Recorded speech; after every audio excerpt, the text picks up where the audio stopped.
Josh Maraynaldaw mga kabakyard, and welcome back to our channel. So long time no see, Happy New Year to each and everyone. Ano po? So 2022, bagong taon, magbagong buhay, at huwag kalimutan mag-water change. Alright, so ating balikan ang mga ilang sa mga video na ginawa natin. Opo, kasama po kayo mga kabakyard na nagbigay ng personal na inspirasyon sa akin.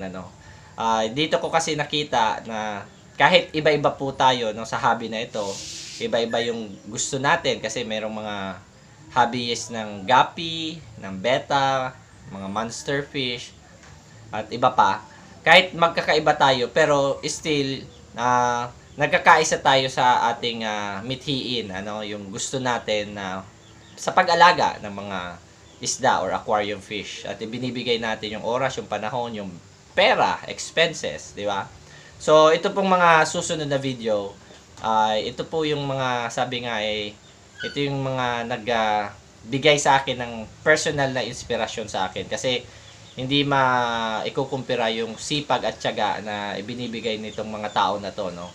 So, actually, lahat po kayo mga kabakyard, kayo po yung inspirasyon ko sa paggawa ng video. Marahil medyo hindi lang pulido yung ating video sapagkat ang gamit ko lamang po ay cellphone. Pero anyway, hindi naman yan makakapigil sa paggawa natin ng video kasi sabi nga, 'di ba, pag gusto, maraming paraan. Magsama-sama po tayo at balik tanawin natin kaya yung mga video ito. 1, 2, 3, come on!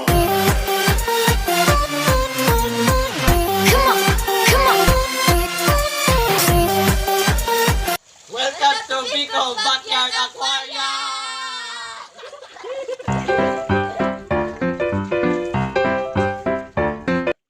Ni guys, tapos pa sana ining baguming fish pond, 2 feet by 3 feet.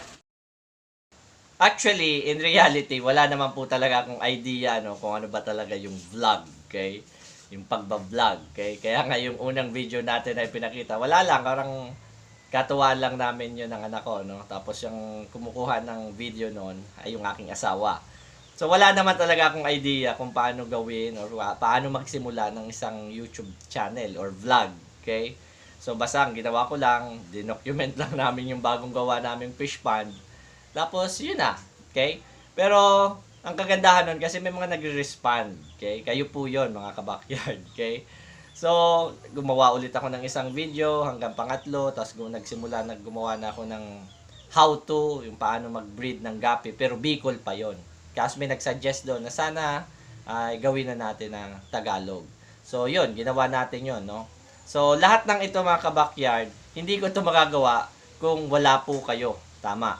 Okay? Kayo po yung dahilan kung bakit nagkakaroon ako ng content. Kasi may nagtatanong, di ba? Sir, bakit hindi kayo naubusan ng content?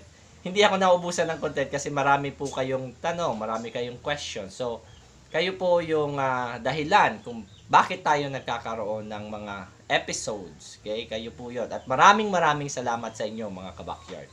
Yan po, no? So, pinagbigyan po tayo ng pagkakataon para maipakita po sa inyo mga kabakyard yung pag-harvest ng ariwana o fry ng ariwana.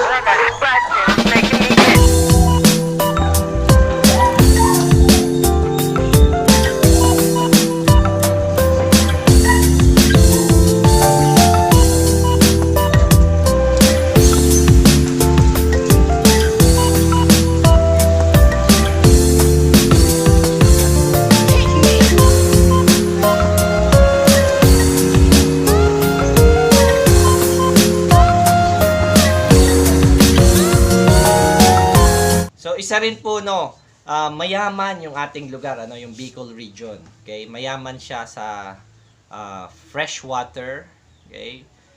Likas na yamang tubig, po.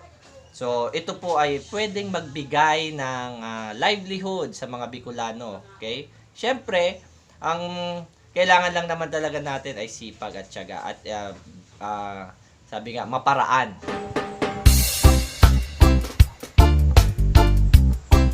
So what's up mga kabakyard? So andito na po tayo ngayon sa Deo Indica. So kasama ko po natin si kaibigang Arnie Gonzalez. Woot woot! Yan po, no? So, naka-Bicol Backyard Aquaria t-shirt support.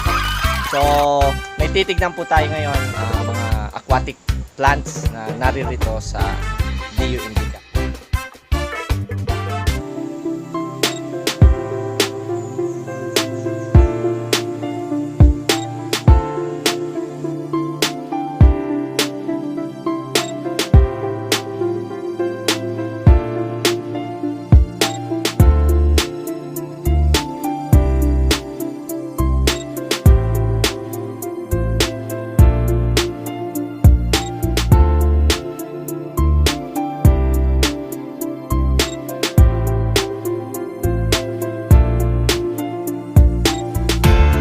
Kaya nga, yung mga ibang episode na fini-feature ko dito, ito naman yung nagbigay sa akin ng inspirasyon para tumuloy-tuloy.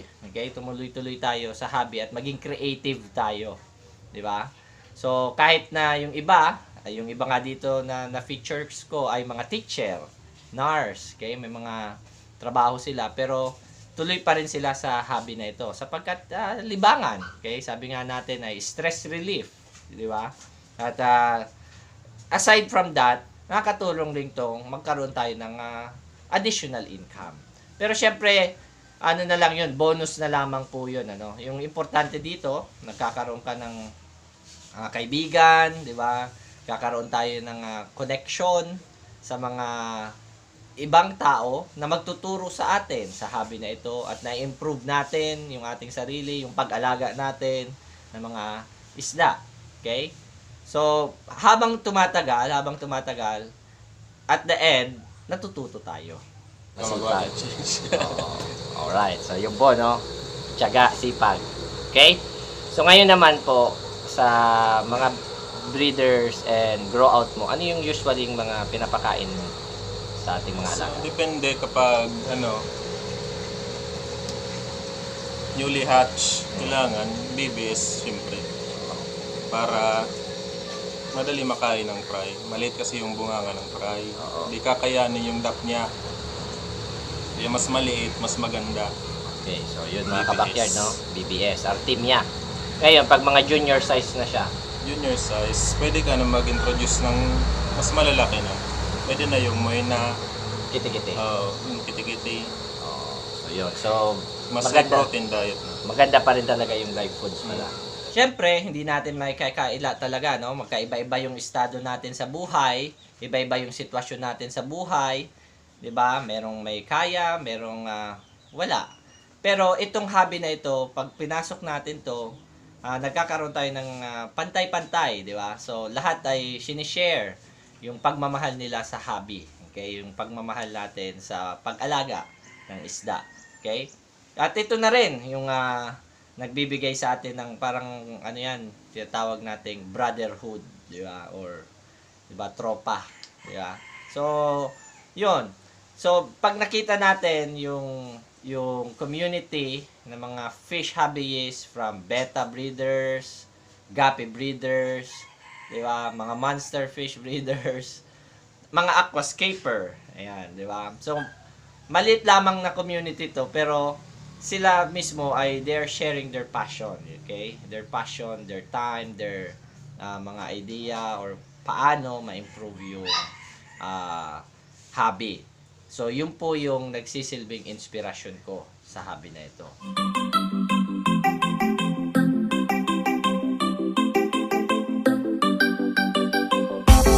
So, Sir Alvin, so ano po ba mga naririto? So, ini ang ang ipod kayo ni crab box system, no? So, yung kada saro kayo ni may mga log na crab, ito yung tangan. Example, ito. Yan, nalingin to, no? Teka ka na, kakagat. Dahil man, medyo nagbubuot man, domesticated, man. Hanit. Hanit, alimango. So, medyo mahal ka ng presyo, no, per kilo. Yan. Ayan, basta gabo siya na, no? Stock up lang siya na nakalag sa mga puro box. So, paano mo siya, no? So, hanggang magtaba siya, pwede mo nang i-harvest. So, paano yun tigigibong para, no? So, kaya nang karayok sa dagat, iba sa pawa. Yeah. Paano yun itigigibo? So, do kami tigapod na sarong sistema which is daras, mga filtering system siya na ang tubig nahali sa bubon, gagamiton ko siya, ipabalik, balik lang, no? Sige sana siyang ikot. So, di ka na problema, di ka na maharap sa dagat para mag-torture na hangit. Yan ang sa ano, okay? Yung Bicol Backyard Aquaria, isa itong, kumbaga, platform na kung saan showcase natin yung mga Bicolano, okay, na mga hobbyist, enthusiast. So, andito tayo ngayon, kasama natin si Ate Marife, ano? So, si Ate Marife ay isang ornamental fish seller. Dito po yan sa Tabaco City.